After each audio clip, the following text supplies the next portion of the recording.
we had famous movie stars that would post and put a Swell bottle in because it was virtuous to be using a Swell bottle because you were doing something good for people and the planet. We were working with UNICEF and building wells in Africa, but you were also not using plastic. And so I never spent money on marketing in the beginning. It wasn't until the last few years of owning the company that I spent anything on marketing. It was literally our customers loving the product, sharing the product, telling the story. And so that was part of that crazy growth.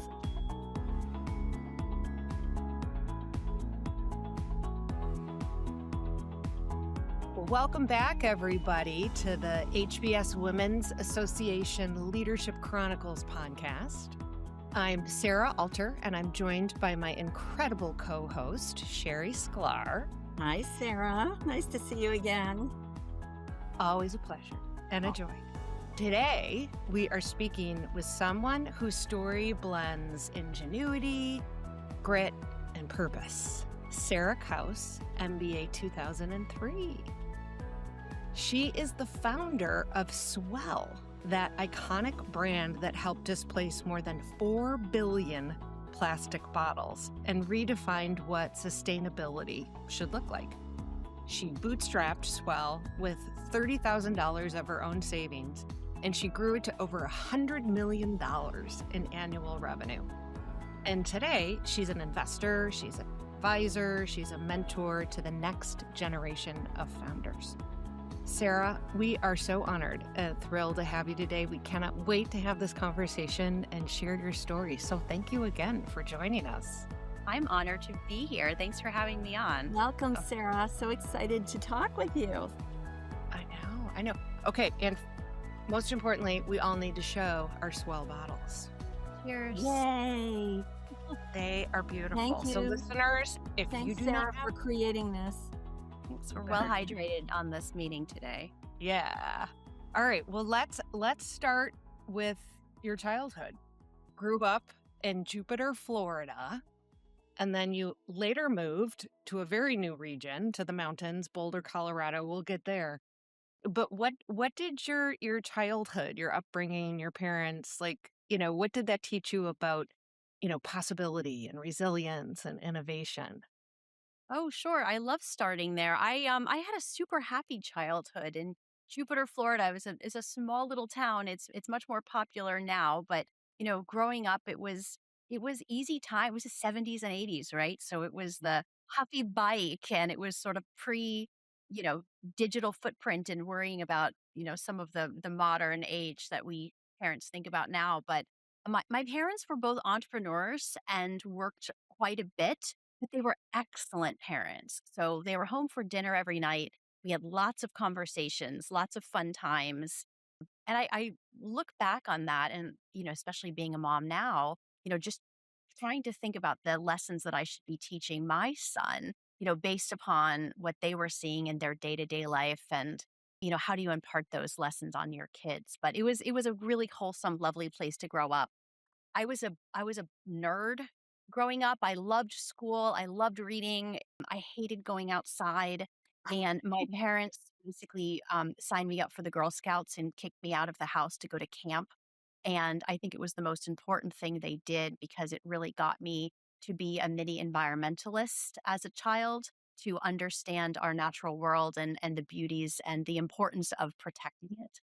Which I think really, led me to my future in my career. But it was a really wholesome upbringing for sure. So being that Girl Scout and growing up in the environment and the outdoors, is that what led you then to go to Boulder?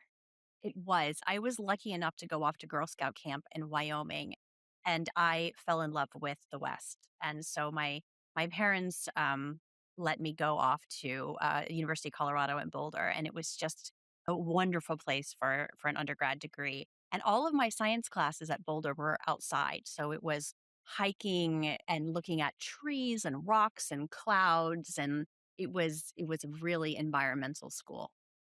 All right. And you are probably an amazing skier, I would imagine. Or are I you am a a snowboarder? terrible skier. No. I am really good at falling down, Sarah. That would be me too.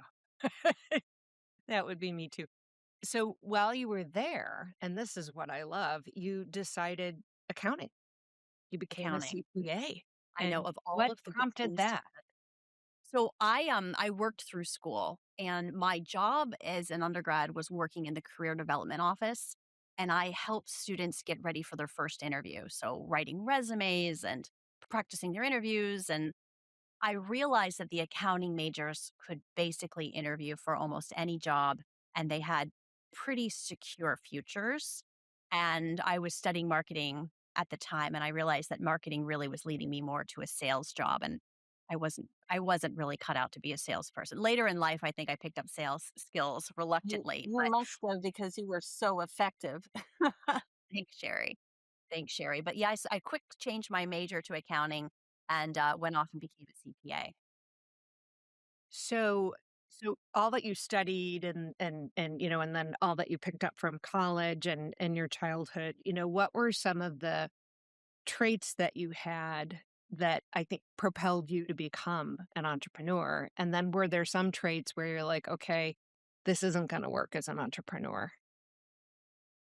That's interesting. I think one of the traits that sort of followed me through my life is I've always been a bit of a restless soul. And I liked accounting. Like I worked at EY. I had really smart colleagues that trained me and taught me, so much. But I really didn't like it. Like I didn't want to be my boss and I didn't want to be my boss's boss. Like there was no linear career path for me within the firm.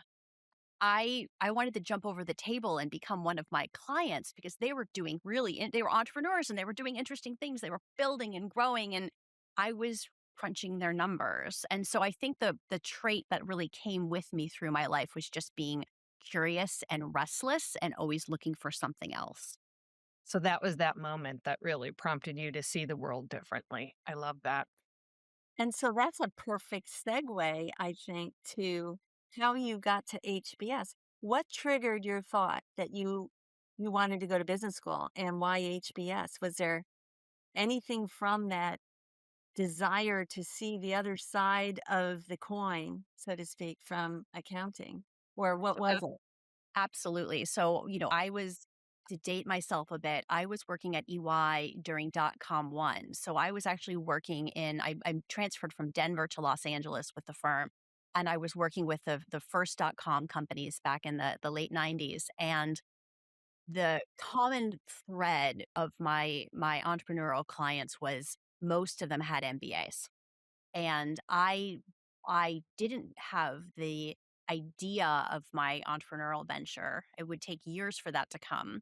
But I thought business school would be a lovely place for me to have the gift of time to work on myself and my skill set and hopefully come up with some either confidence or ideas to help me on my entrepreneurial journey.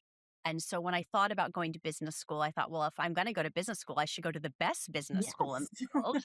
And I was lucky enough to visit HBS in the fall. And you know how beautiful the campus is in the fall and the leaves changing. And I set my sights on HBS or bust and was grateful when I was able to get in. It sold you right then and there. So fast forward to HBS, you get in, you're at HBS. Did you feel the immediate unlock there, in terms of where you saw the potential of where Sarah Kauss is going to go in her career? Or did it evolve? What actually led to your starting to realize, oh, I want to be an entrepreneur? I think it took me a long time, Sherry, to figure out I was going to be an entrepreneur. I guess I knew at HBS what I didn't want to do. And I didn't want to do accounting. I didn't want to go back to that. I thought maybe I didn't want to do banking, but I tried it for my summer internship and it turned out that wasn't really the thing for me. And I don't know that I was clever enough to do consulting. I tried it, but I was lucky enough at HBS to live on campus and I lived in a very small dorm room. Like I'm a short, small person, Okay, but I which could one actually was it? McCullough touch or the walls. It was Baker. oh, I'm trying to think of what it was called. It was the smallest dorm room. Like I could actually touch the walls. I mean, it was so claustrophobic. but so lucky that I was right there on campus. So it gave me the ability to get out of that room. And I went to every company presentation. I went to every guest speaker. I went to every happy hour. I mean, I was in it when I was on campus. And so as much as I didn't know what I wanted to do, I really gave myself that gift of time to explore everything. I left no stone unturned during those 2 years. And that is what probably gives you who you are. I mean, you left nothing unturned. So when you were, and also I noticed that, after you graduated, you became an assistant director under Dean Noria. Can you tell us a little bit about that experience? Why did you do that's interesting, like right after you graduated? So I was at HBS during September 11th, and the economy really took a nosedive. It was a terrible time to graduate, and HBS did this really cool thing where they created jobs for some of the MBAs, and basically for the ones like me that couldn't fly off on their own, they said we'll give you a warm home to hang out and some kind of a job until you can go find something. And so a number of my classmates and I, all everyone graduated and left, and they left us behind. And so there was just a small table of us, having lunch every day in Spangler, thinking, I wonder what our friends are doing now. And we were still on campus. But I got this really neat job that I did get to work with Nithin Noria and Linda Hill and a bunch of the leadership professors. And it was almost like a third year of my MBA at the Leadership Initiative. And they sent me off to all of these leadership development programs that normally only CEOs could attend. And because I had the calling card of Harvard Business School, they said, "Oh, sure, come on in." And so I was participating in these week-long MBA, CEO programs for, high potential leaders moving up in their career, but I was a newly minted MBA, the youngest person in the room. And I got to write a paper about these experiences. And so it wasn't really wasted time, but I didn't march out with my degree and my diploma really knowing what I was doing. I just sort of bought myself a little bit of extra time to figure it out. Yes, and then along the way, it was little did you know this extra training ground for becoming the CEO that you became. So, what a fortune, sometimes the universe smiles upon us. In hindsight, it was so lucky, Sherry, that I had that Amazing. experience, because it would have taken me a lifetime to gain all of those skills that I picked up from the CEOs that I met along those programs. Well, life is happening for us, and that's what happened for you. So what happened then between HBS and then Swell? Oh, I had so many right-hand turns, Sarah. I did consulting for a few years. I did commercial real estate development where I worked for a company that built laboratories for scientists. I just sort of went off and did, different things. I was fulfilled, but not really. I mean, I was moving up in my career and it made sense on paper, but I still felt quite restless. Yeah. And then that moment came in Arizona where you birthed Swell, right? I Tell us did. about that. You I became did. a So mama. I did. Yeah, I actually did. So I went HBS is involved again. So I went to my 5-year HBS reunion and there was a really good guest speaker from across the river. He was a scientist, Daniel Schrag, and he had written this great book about climate change. So what do I do when I go to a spa in Arizona? I read this super heavy, dense book about the world and climate. And so I'm reading this book about what the future of the planet's going to be. But I was really struck by the idea of the water crisis and how areas of drought were going to become harder hit. And so I started thinking a lot.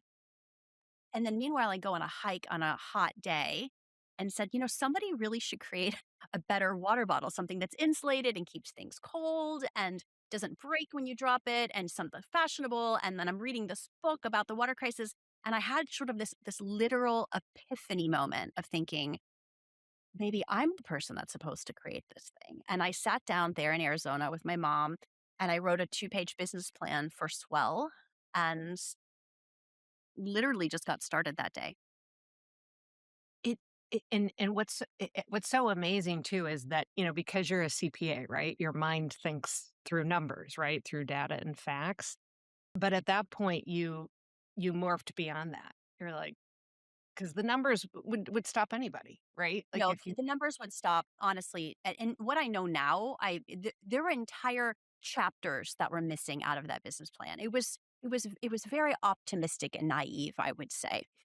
Yeah, yeah, but amazing nonetheless. Oh my gosh, and so you bootstrapped it then with your own money, which, huge risk, huge investment.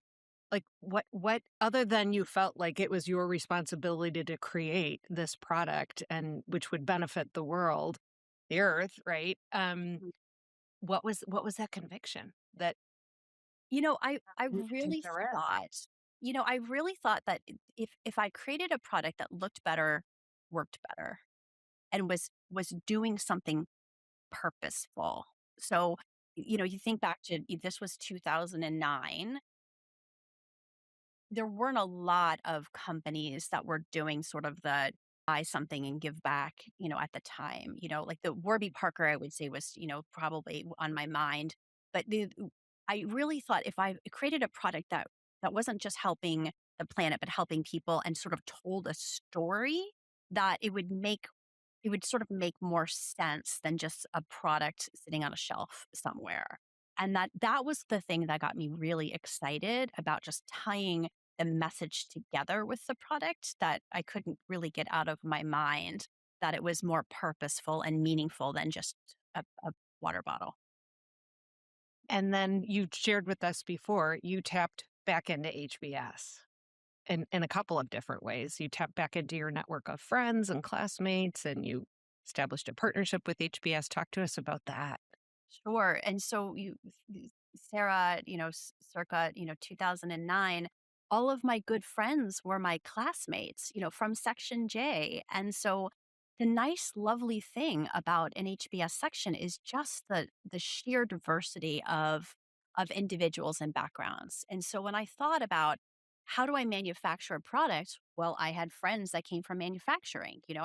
How do I think about putting together a website? Well, I know all these people from the tech world. And then funny enough, I also had some really lovely, beautiful friends. So when I needed to take pictures of models for my first website, I borrowed my cute friends and said, listen, bring a couple costume changes. I hired a photographer and brought them to Central Park. Now, the friends that weren't in the website were also giving me a really hard time because they realized, hey, wait a minute, I'm not one of your cute friends. You're like, uh, But I was really lucky because there was so much that I didn't know. Like, as I mentioned, full chapters missing from that original short business plan. But I was fortunate that I had a very diverse network of people that I could really rely upon to help guide me in that early journey. And that those resources must have been just so helpful as you were building the company. And then it's almost like your rise in terms of the growth trajectory of the firm was legendary. I mean, I think, from what you and I were talking about earlier, 10 to 50 to 100 million came quickly. It was a sprint, not a marathon. It What was was the hypergrowth? I mean, it was just insane that you got that growth. it Tell us a little. was it was, so I didn't study marketing, right? And so the good thing is I had a very strong accounting foundation. So, having bootstrapped the company and needed to be very mindful of resources, especially buying inventory to support that growth without any outside capital. But what I was really lucky about is that the story of Swell and my story became organically so virtual, and viral. I started the company at the same time that Instagram started, and there was You something. use that, you use those resources, you use that I media? I used it, but customers did it on their own. We had famous movie stars that would post and put a Swell bottle in, because it was virtuous to be using a Swell bottle because you were doing something good for people and the planet. We were working with UNICEF and building wells in Africa, but you were also not using plastic. And so I never spent money on marketing in the beginning. It wasn't until the last few years of owning the company that I spent anything on marketing. It was literally our customers loving the product, sharing the product, telling the story. And so that was part of that crazy growth, Sherry. But a part of the growth was also, going from .com to physical stores, going to small mom and pop stores to national chains, adding brands, adding And did you products. personally, Sarah, did you personally do that yourself? You walked it through each one of those types of potential I customers? did. That's I was the first employee for the first number of years. So, in addition to all of the other things, taking the product to the post office on a daily basis. So, yeah, it was a lot of real scrappiness. But when you went to like Target, for instance, and they didn't know who you were, they didn't know about Swell, how did you convince them that this was going to be a category defining product no one else had, and why should they take a chance on you? How did you convince them? So, Target's an interesting customer in that Target called me, and for a number of years, I said no. Because Swell was a luxury product. So we were in, Nordstrom's and Neiman Marcus and Bloomingdale's and Saks Fifth Avenue. And I wanted Swell to be a fashion accessory and not necessarily a mass market accessory.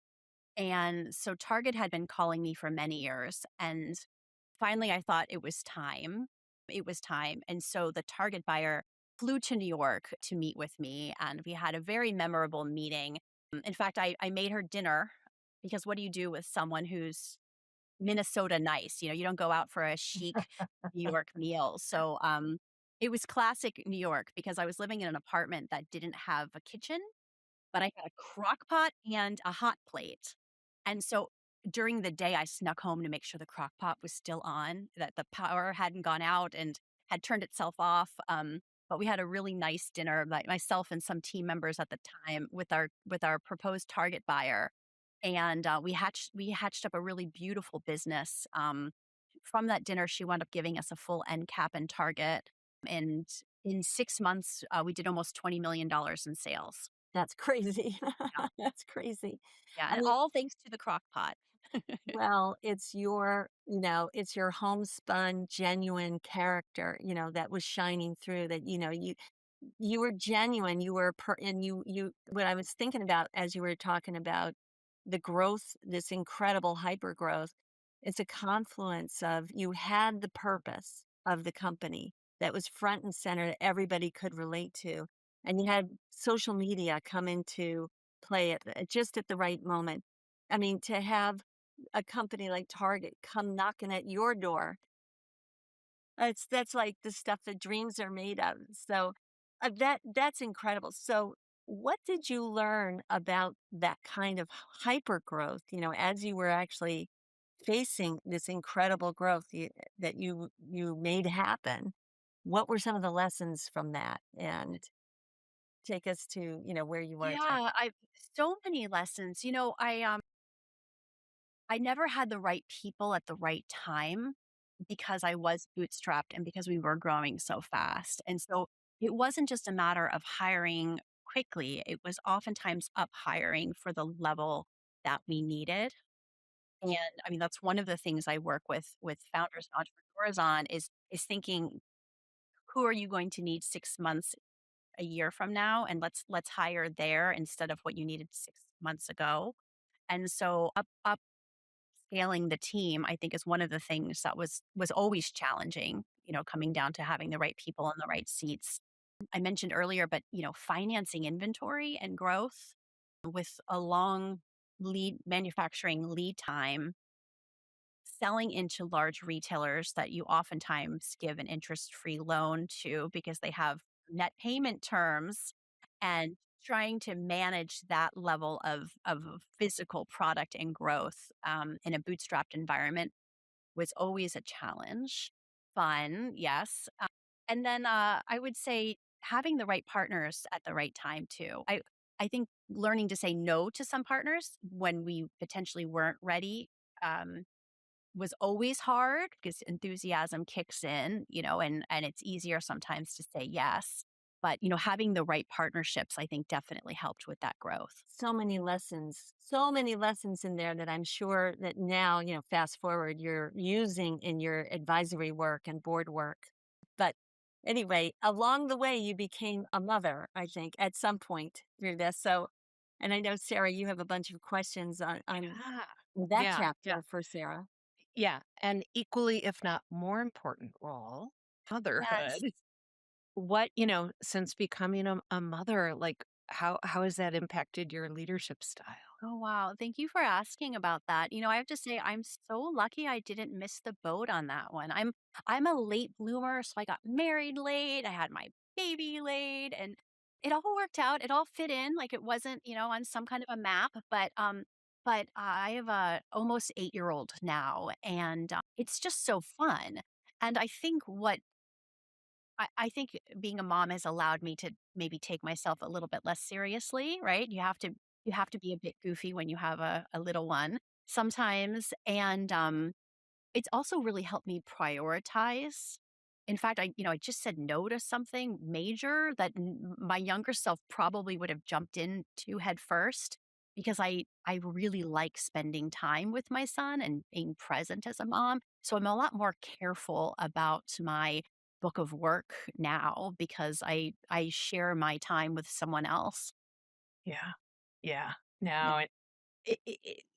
No, Sherry hit on it, just prior when you had those periods of hypergrowth. Was your son born at that point in time? No, he wasn't.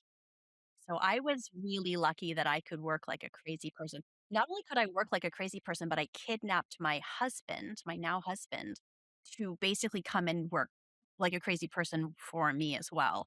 So it wasn't just me working all the time. I basically, pulled other Good family team. members into this Yeah. enterprise. So we Yeah. we certainly couldn't have done that while being the parents we are now. Yeah. No, Yeah, indeed. So the other thing I wanted to touch on, and it is so noteworthy, but you are a Henry Crown Fellow. I am. When did you pursue that adventure, and what prompted you to pursue that as well? So Henry Crown Fellowship likes to find leaders at inflection points. And I joke that I was at the most major inflection point because I was thinking about replacing myself as a CEO of Swell. I was 9 months pregnant and I was launching a new product. And I mean, literally, you add it all in, and then COVID happens.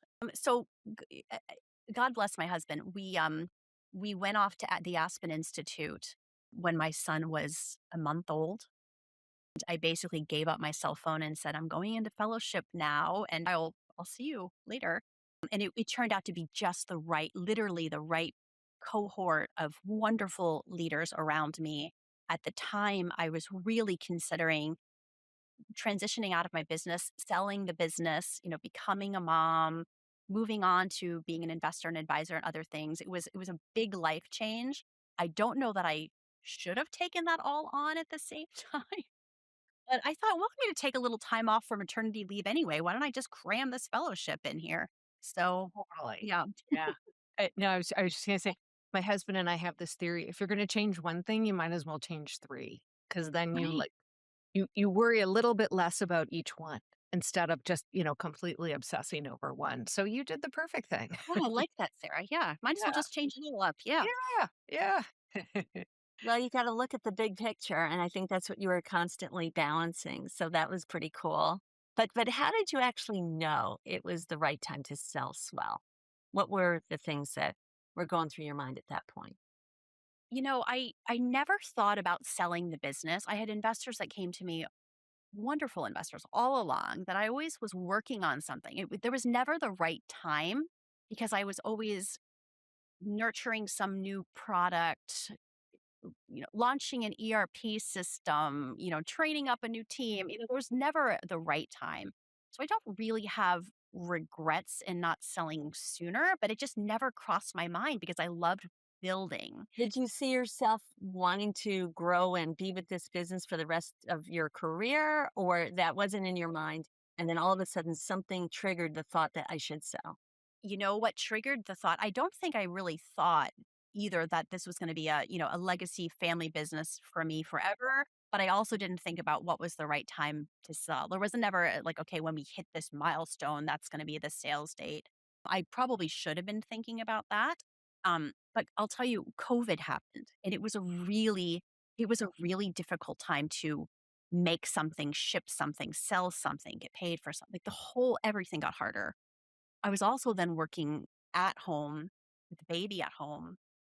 I was more mindful of the choices of how I'm spending my time. So it seemed like a really nice time to sell to sell the business and sort of escape and do something else. Yeah, I mean, you've already achieved incredible, fulfillment. I would imagine fulfillment, not just success, but fulfillment. And yeah, maybe nothing left to prove, but more like, okay, but now you have this wonderful child in your life that would, influence me greatly as well. Yeah. But so then, Sarah, then what happened after you sold it? How did that make you feel? Like what the day after you sold it? What were you thinking to yourself? How were Oh, you? I was thrilled. I was really happy. It almost felt like sending a kid off to college, maybe. I felt Maybe. Yeah, I felt like I had birthed this thing and sent it off in the world. You know, I had a really hard time introducing myself. I went off to my HBS 20th anniversary and people like, "Oh, what are you doing now?" And I'm like, "Because for so long I was Sarah from Swell." So that was a little bit awkward. There was awkwardness. I had been so focused on Swell for a long time. I I didn't take on anything else. I was on the UNICEF board for about 10 years in New York. But other than that, I wasn't doing board work, I wasn't investing, I wasn't an advisor, and so it was a really fun time for me to have a pretty empty calendar to start thinking about how did I wanna start building my portfolio life now that I was in charge of my time. Yeah. So it sounds like you were very hopeful and excited about the next. So what is the next chapter? What has been the next chapter? You've been doing board work, advisory work, and then what do you see happening next? Next, I think I my husband had a terrible dream recently that I started another company and I was hiding it from him. He woke up in such a bad mood. He's like, "I can't believe you did that." I'm like, "I didn't. I promise." But I there's no new secret company that I'm working on right this minute. We bought a farm in the country, and that's kind of a fun project. I love advising and investing. Like I used to say I'm the poster child for what not to do because I made so many mistakes. But now that I've worked with so many startups and so many advisors, so many businesses that I'm advising, I realize that every business is messy. And I realize how much I learned by going through challenges, and I love helping other founders not step in every pothole and say, if you think about it this way, you might be able to walk around it. And it's incredibly rewarding for me to feel that I can be a senior advisor and and and be able to use some of the hard fought lessons that I learned over the last decade. So it's kind of fun. Great. Oh, I Yeah. can see how all the lessons that I mean, everything that you have brought to bear to make this swell so incredibly successful. What a huge story, and how you can apply that to so many other businesses. Well, Sarah, the other Sarah, I think we're at this point in the discussion where we can do some fun questions. Yeah. I'll kick us off. Okay, so who is a woman whose influence shows up or has shown up like in your life and career choices? Oh, maybe two. In my career, I was lucky enough to work under a woman in the Denver office of EY. Her name was Jo Marie Danzig. She was the managing partner in charge of the whole office. And I ran into her in the office. She was part of the interview process, but I ran into her in the office on my one of my first days of work, and I'm wearing my new suits, and I'm feeling like such a grown up.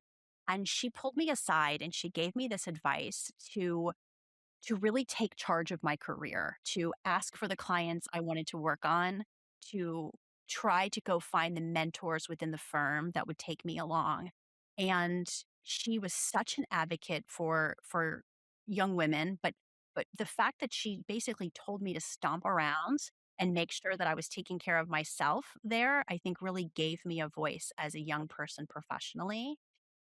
But then I would also just say my mom, now that I'm a mom, I mean, she was an entrepreneur and she was a mom, and she balanced so much with grace.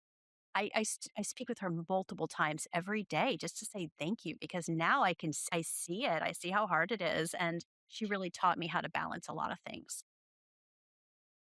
So, okay, I'm going to throw another quick question out at you.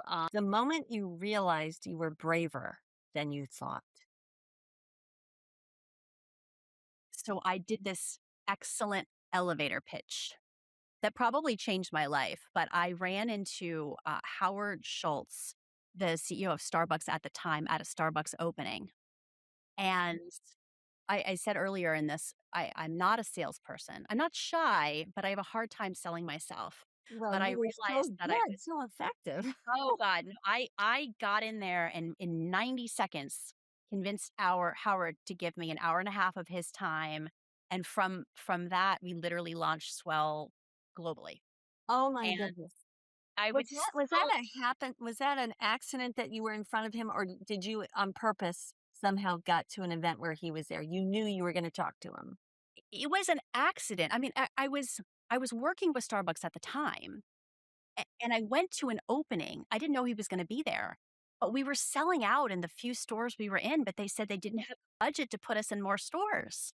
I'm like, "This is ridiculous." And so he happened to be at this new really cool Starbucks that was opening, and I saw him, and I'm like, "Well, these people I'm working with, they don't get it, but their boss's boss's boss will get it." And I beelined over to him, and I would have regrets to this day if I hadn't done it.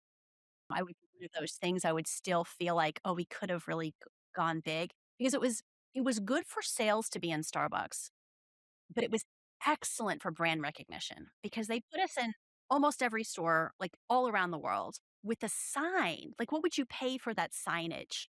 That marketing si when It's people are standing there gold. waiting for their It's like coffee. gold. Yeah. But what did you say to him that made him say, "Yes, I will take the meeting, 90 minutes"? I said, "We're both CEOs of companies, and we could do a lot of business together if you would just give me some time." And of course, I'm running a company out of my apartment and all the inventory is under the kitchen table at the time, but I took myself very seriously. And But he relates to entrepreneurs because he was rejected, what, 246 times before he got any kind of his own success with a bank. So good for you, Sarah. That is amazing. thanks, Sherry. Well, listen, we are sadly at the end of this podcast. We don't want to be. We want to keep talking to you all day. But I just have to say thank you, Sarah. You have been so just telling us beautiful stories that we can really, feel like, wow, there's so much for young and old, any kind of person that wants to be an entrepreneur can learn from some of your lessons. Your journey blends the courage to be able to have your own convictions and go for it. And even if you don't think you're a salesperson, you were so convincing and it made it happen. And the other thing is, you didn't just build a company, you built a whole category that was different. Nobody else had thought about it. You had a sense of purpose that everybody could relate to that. I think that was also extraordinary about purpose-driven companies. And the fact that you brought in, your early sensibility about the environment and woven that into sustainability as a business. So good for you. Congratulations. And thank you so much for spending the time with us today. I loved the conversation. It was a lot of fun. Thank you for having me on. Thank you to HBSWA for helping us bring these incredible stories to life and being able to share them across our community. And for those that are listening, thank you. If you are a member of HBSWA, fantastic. We love you. If you are not, we are going to offer you a special discount. Go to hbswa.org and you can register to be a member. And we have a special discount of $25 off the membership. just use the code leadership, all caps. And with that, I'm going to say thank you, and have a great day, everybody. Bye-bye.